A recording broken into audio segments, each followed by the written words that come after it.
ဒီဗီဒီယိုလေးမှာတော့ Excel ရဲ့ formula function တွေဖြစ်တဲ့ Networkdays.intl function အကြောင်းကိုဆက်ပြီးတော့လေ့လာကြည့်ကြမှာဖြစ်ပါတယ်သင်ခန်းစာဗီဒီယိုမစခင်ကျွန်တော်ရဲ့ F1GC YouTube channel နဲ့မိတ်ဆက်ပေးပါရစေကျွန်တော်ရဲ့ channel မှာကွန်ပျူတာဖုန်းနည်းပညာဆိုင်ရာသင်ခန်းစာတွေကိုဝင်ပြပေးနေတာဖြစ်တဲ့အတွက်မိတ်ဆွေတို့အလည်တကူဝင်ရောက်လေ့လာနိုင်ဖို့ဒီ channel လေးကို subscribe လုပ်ပြီးထားဖို့နဲ့ကျွန်တော်ဗီဒီယိုအသစ်တင်တိုင်းသိရှိနိုင်ဖို့အတွက် notification ခေါင်းလောင်းလေးကိုနှိပ်ပေးထားကြပါအောင်ခင်ဗျာOkay ဒီ function ကဘယ်လိုအလုပ်လုပ်တယ်လဲဆိုရင် return the number of OWST เนาะကျွန်တော်တို့အရင်ဗီဒီယိုလေးမှာပြောခဲ့ဘူးလေ OWST နဲ့တိတ်ကျွန်တော်တို့ကဒီ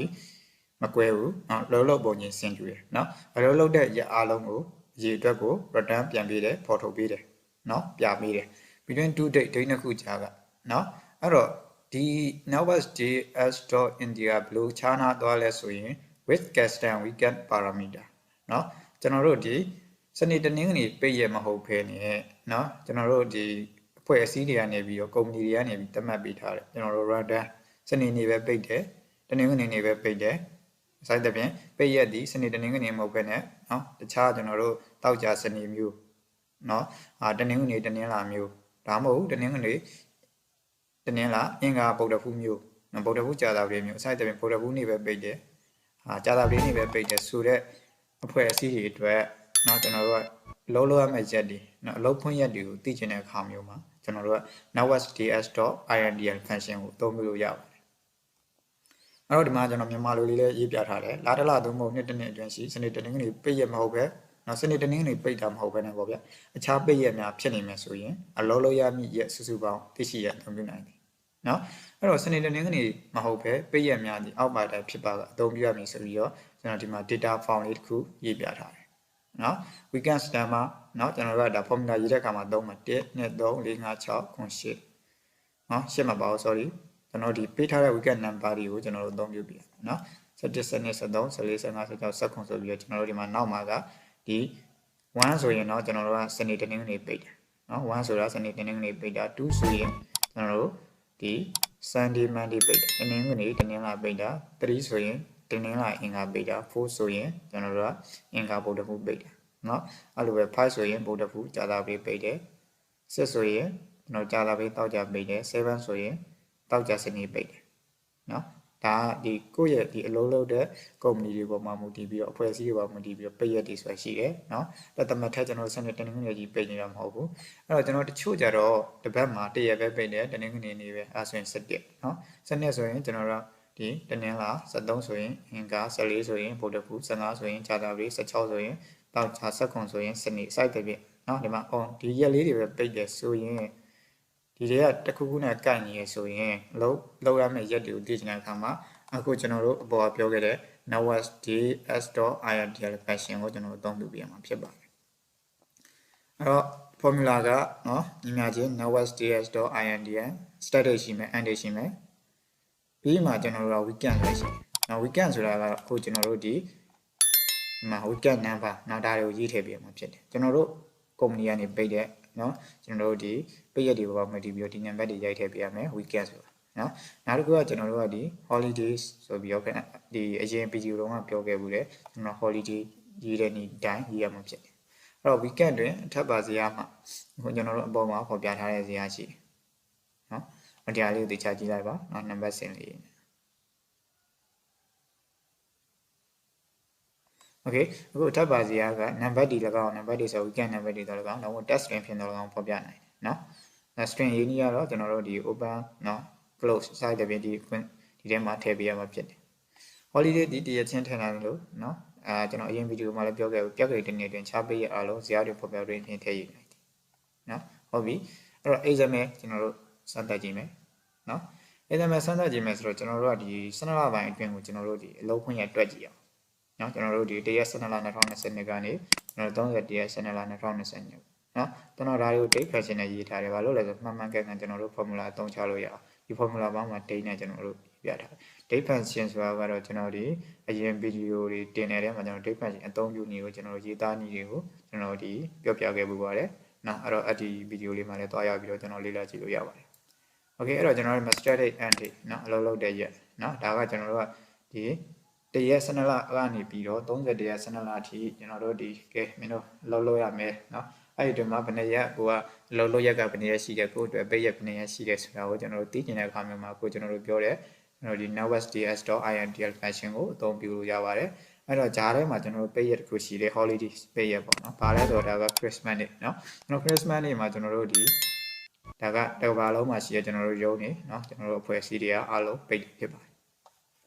အဲ့တော့ကျွန်တော်တို့ကဒီလောက်လို့ရမယ့်ရက်ကိုသိချင်တဲ့အခါမှာပြောခဲ့တယ်ကျွန်တော်တို့ကဒီ networkdays.intl function ကိုအသုံးပြုမှာဖြစ်တဲ့အတွက်ဟော.intl เนาะပြီးရင်ဝင်စားเนาะသူ့ရဲ့အလုပ်လုပ်ပုံကကျွန်တော်တို့က static ရှိတယ်အဲ့တော့ဒီမှာ static ကိုရေးမယ်ပြီးရနဲ့ကျွန်တော်တို့က ending ကိုရေးမယ် ending ပြီးရင် comma okay ဒီနေရာမှာလဲကျွန်တော်တို့ကဒီနောက်က weekend နဲ့ holiday မထည့်ခြင်းဘူးဆိုရင်တော့ကျွန်တော်တို့ကအခု12လပိုင်းထဲမှာရှိတဲ့ကျွန်တော်တို့ကအလုပ်လုပ်ရမယ့်ရက်เนาะကိုရုံဖွင့်မဲ့ရက်စနေတနင်္ဂနွေကိုသူကဖယ်ထုတ်တွက်ပြီးတော့ကျွန်တော်တို့ကဒီဖော်ပြပေးမှာဖြစ်တယ်။နောက်စနေတနင်္ဂနွေကိုဖယ်ထုတ်ပြီးတော့ဖော်ပြပေးမှာဒါကကျွန်တော်တို့ဒီ default ပေါ့နော်ကျွန်တော်တို့ဒီ standard အန်ကိုပဲထည့်ရဆိုရင်တော့စနေတနင်္ဂနွေကိုဖယ်ထုတ်ပေးမယ်မဟုတ်ကိုယ့်ရဲ့ဒီအလုပ်ရုံဒီနော်ကိုယ့်ရဲ့အလုပ်ရုံကကျွန်တော်တို့ကဒီစနေတနင်္ဂနွေပိတ်တာမဟုတ်ဘူးနော်တနင်္ဂနွေတနင်္လာပိတ်တဲ့ဟာမျိုးဆိုရင်ရောနော်အဲ့ဆိုရင်ဘယ်နှစ်ရက်အလုပ်လုပ်ရမလဲနော်သိချင်တဲ့အခါမှာသူ့ရဲ့ weekend number 2ကိုရိုက်ထည့်မှာဖြစ်တယ်နော်အဲ့တော့တနင်္ဂနွေတနင်္လာဖွင့်တဲ့ဟာတွေအဲ့တော့ကျွန်တော်ဒီနောက်မှာလေးဒီကျွန်တော် formula ရေးပြတယ်နော်ဒါကကျွန်တော်တို့ default စနေတနင်္ဂနွေဆိုရင်ခဏနေပြောတယ်ကျွန်တော်တို့ static wsds.intl နော် formula တွေကကျွန်တော်မှားလို့မရဘူးနော်ရေးတဲ့အခါမှာကျွန်တော် static ကိုသွားမယ် static ကိုသွားမယ်ပြီးရနဲ့ ending က a34 a 30နဲ့မှ4ကျွန်တော်ဒီမှာဆိုရင်တော့ကျွန်တော်ကဒီလောက်လို့ရမယ့်ရက်စနေတနင်္ဂနွေကိုဖယ်ထုတ်ထားရက်က22ရက်မဟုတ်ကိုယ့်ရဲ့အဖွဲ့အစည်းကကုမ္ပဏီကတနင်္ဂနွေတနင်္လာပိတ်တဲ့ရက်ဆိုရင်တော့ခဏနေ weekend နေလိုလာပြီเนาะကျွန်တော်အပေါ်ဖုံးတော့ကူးလိုက်တော့မယ် control C ဆိုပြီးကူးကြည့်ပြီးရင် control V ဒါလည်းစနေတနင်္ဂနွေဖယ်ထုတ်ထားမပြတော့ဘူးเนาะဘာလို့လဲဆိုတော့ကျွန်တော် weekend number ကိုပြပေးမှဖြစ်တဲ့အတွက်ဒီမှာထပ်ရေးမယ်ကျွန်တော်ဒီဟာကိုသွားမယူချင်တော့လို့အောက်ဟုတ်ပြီပြီးရင် comma ကျွန်တော်အခု weekend number 2လို့ရိုက်ထည့်ခြင်း2ပြီးရင်ကျွန်တော် Christmas နေ့ပါပိတ်ချင်တာဖြစ်တဲ့အတွက် Christmas နေ့ဒီ A36 ဆိုပြီးကျွန်တော်ပေးထားပြီနော်ဒီ36 A36 ဆဲကွက်မှာကျွန်တော် Christmas နေ့ကိုဒီရက်ဆဲကိုရိုက်ထည့်တယ် Okay အဲ့တော့ကျွန်တော်ဒီမှာအနှုတ်90ကျွန်တော်ပြNETWRK DYS.INDN A34 sorry နော် A30 A33 A34 ဖြစ် copy ကူးလိုက်တဲ့အခါကျွန်တော်တို့အောက်ကိုသူက အော်ဆင်းတယ်30နဲ့3 30နဲ့ A ဒါက30နဲ့5အဲ့ဆဲကွက်မှာဒိတ်3ခုရှိတယ်နော်ခဏနေကျွန်တော်ပြန်ပြ။ Okay ဒါဆိုရင်တော့ကျွန်တော်တို့ဒီမှာ20နဲ့3ရက်အလုပ်လုပ်ရမယ်နော်ဒီမှာနော်33 34 35 Okay ဟုတ်ပြီအဲ့ဒါကိုကျွန်တော်တို့ကအောက်ကိုဆင်းမယူတော့ဘူးဒီတန်းတန်းရိုက်အဲ့ကျွန်တော်တို့ဒီကုမ္ပဏီရတာเนาะကျွန်တော်တို့ကဒီစနေတနင်္ဂနွေပိတ်တာမဟုတ်ဘဲနဲ့တနင်္ဂနွေတနင်္လာပိတ်တဲ့ကုမ္ပဏီမျိုးဆိုရင်တော့ကျွန်တော်တို့ကဒီ Christmas နေ့ဖယ်ထုတ်ပြီးသားတောင်းပါ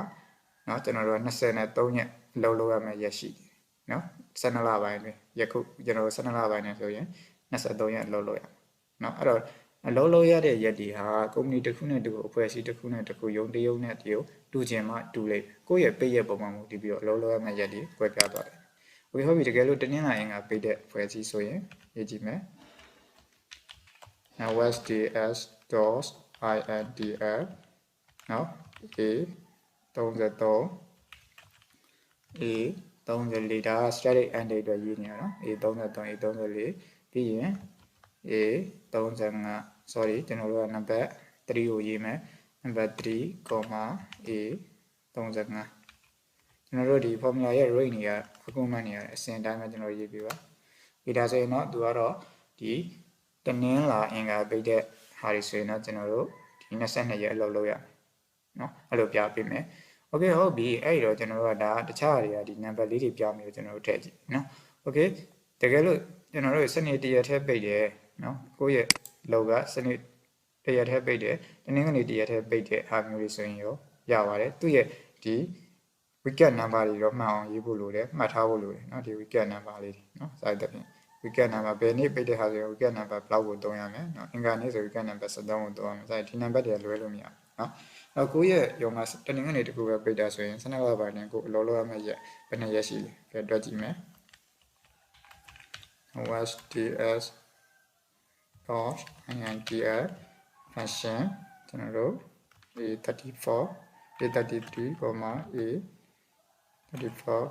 ပြီးရင်ကျွန်တော်တို့က weekend number ဒီတနင်္ဂနွေတော့ weekend number ဒီ17ဖြစ်ပါတယ်ပြီးရင် a35 enter okay ဒါဆို29ရက်เนาะအဲ့29ရက်လောလောရမယ်ကျွန်တော်တို့ဒီဇင်ဘာ31ရက်ရှိတယ်တရက်နေ့ကနေ31ရက်နေ့ဆိုတော့ကျွန်တော်31ရက်ရှိတယ်အဲ31ရက်ထဲနေတနင်္ဂနွေနေ့ပါတာဒီကျွန်တော်တို့က4ရက်ပဲရှိတယ်เนาะအဲ့တော့29ရက်အလုပ်လုပ်ရက်ရှိတယ်ကျွန်တော်တို့က4ရက်5ရက်ရှိတယ်စိုက်တဲ့ပြင်ကျွန်တော်တို့ဒီဇင်ဘာလထဲကိုတစ်ချက်သွားကြည့်မယ်။ဟုတ်ပြီဒီမှာတနင်္ဂနွေပါတာဒီ4ရက်ရ17ရက်ရ18ရက်25ရက်ဒီ4ရက်ကလွဲပြီးတော့ကျန်တဲ့ရက်တွေအားလုံးဒီကျွန်တော်တို့ရဲ့အလုံးလုံးရက်ဖြစ်ပါတယ်လို့ကျွန်တော်တို့ရဲ့ networkdays.intl function ကနေပြီးတော့တွက်ထုတ်ပြီးတာဖြစ်ပါတယ်။ Okay ဒါဆိုရင်တော့ကျွန်တော်တို့ networkdays.intl function ရဲ့အလုံးလုံးပုံကိုနားလည်သဘောပေါက်မှာထင်ပါတယ်။ကိုယ့်အဖွဲ့အစည်းကိုယ့်ကုမ္ပဏီရဲ့ပိတ်ရက်တွေဟာเนาะဒီဇာတ်တွေကပိတ်ရက်တွေနဲ့တစ်ခုခုနဲ့ကိုက်ညီနေတယ်ဆိုရင်เนาะကိုက်ညီနေတယ်ဆိုရင်ကျွန်တော်တို့ကအခုပြောခဲ့တဲ့ networkdays.intl function ကိုကျွန်တော်တို့အသုံးပြုတာဖြစ်ပါတယ်အဲ့တော့ဒီ function မှာကကျွန်တော်တို့ weekend ပို့လာတယ်เนาะ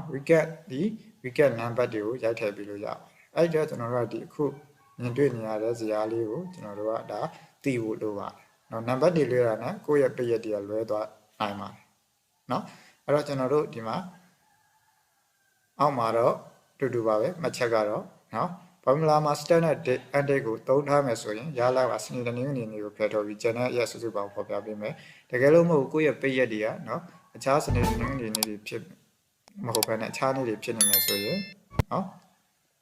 အဲ့တော့ weekend number တွေသုံးပြရမယ်တကယ်လို့ပိတ်ရက်တွေဒီစနေတနင်္ဂနွေနဲ့တိုက်နေမယ်ဆိုရင်တော့เนาะစနေတနင်္ဂနွေနဲ့တိုက်သွားမယ်เนาะ holiday ရက်တွေကစနေတနင်္ဂနွေကိုယ့်ရဲ့ပိတ်ရက်တွေနဲ့တိုက်သွားမယ်ဆိုရင်တော့ကျွန်တော်တို့ကဒီ auto ဖယ်ထုတ်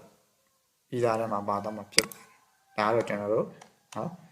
networkdays.intl function ရဲ့အလုပ်လုပ်ပုံဖြစ်ပါတယ်ဒါဆိုရင်တော့ဒီ function ရဲ့အလုပ်လုပ်ပုံကိုနားလည်သဘောပေါက်မယ်လို့ထင်ပါတယ်